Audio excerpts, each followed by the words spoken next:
Have you ever been in a situation where a sudden feeling of panic overwhelms you? Your heart starts to pound and your skin starts to tingle. It also becomes harder and harder for you to breathe. These are all symptoms of what is known as a panic attack, one of the most extreme episodes of having severe anxiety. If a person begins to fear to have panic attacks, and it seems to feel like their anxiety is taking over their lives, they may be diagnosed with panic disorder. According to the textbook, between 1% and 5% of people may develop panic disorder. Panic disorder can also be associated with agoraphobia, which is the fear of panic attacks. Subjects with agoraphobia may begin to avoid places that seem to trigger a panic attack. Dr. Borwin Bandol and his colleagues conducted a study on the treatment of anxiety disorders. Anxiety disorders seem to be the most diagnosed psychiatric disorder and can come with illness. The diagnosis of panic disorders, however, can be tricky. These disorders are often underdiagnosed in primary care settings. A popular scale that is used to determine the severity and what precautions must be met is the Panic and Agoraphobia Scale. The PAS scale is used to find the severity of the disorder. Patients are asked to rate the severity of their symptoms over a week, and they are given a list of questions to answer. The PAS scale has a total of 14 questions on it, and these questions range from how frequently does the patient have panic attacks, how severe are the panic attacks during that week, how long did each panic attack last, and that can range from 1 minute to 2 hours. Were they ever expected, or were they spontaneous attacks that just took over?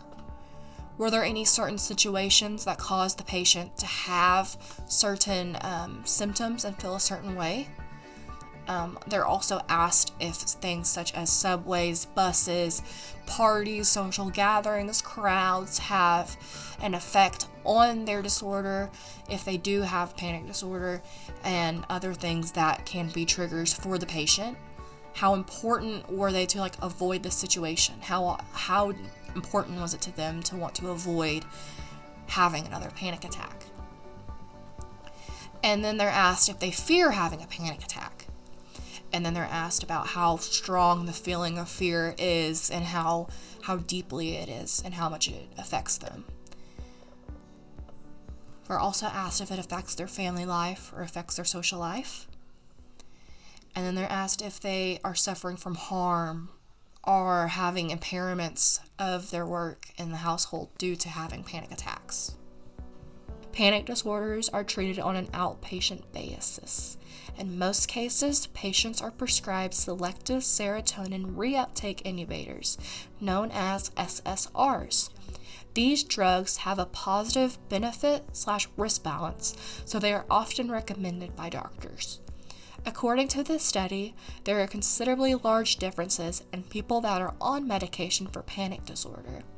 Another treatment option can be psychotherapy to help maintain the emotional problems that can be associated with the disorder. Patients have also found success in exercise, hypnosis, and acupuncture. There have been many studies on lactate and what the role of it is in the brain. Dr. Lil Risk and his colleagues have been studying the effects that lactate may have when it comes to panic disorder. Lactate infusion is usually used in studies of panic disorder to induce a panic attack among humans. The test subjects usually start to feel a feeling of fear or other common symptoms of a panic attack. Studies have shown that there are both genetic and environmental causes of panic disorder. This study by Risk shows that patients who have panic disorder symptoms have a higher amount of brain lactate levels before, during, and after the infusion in a study. These levels are cited to occur in the acid-sensitive fear circuits that are in the brain.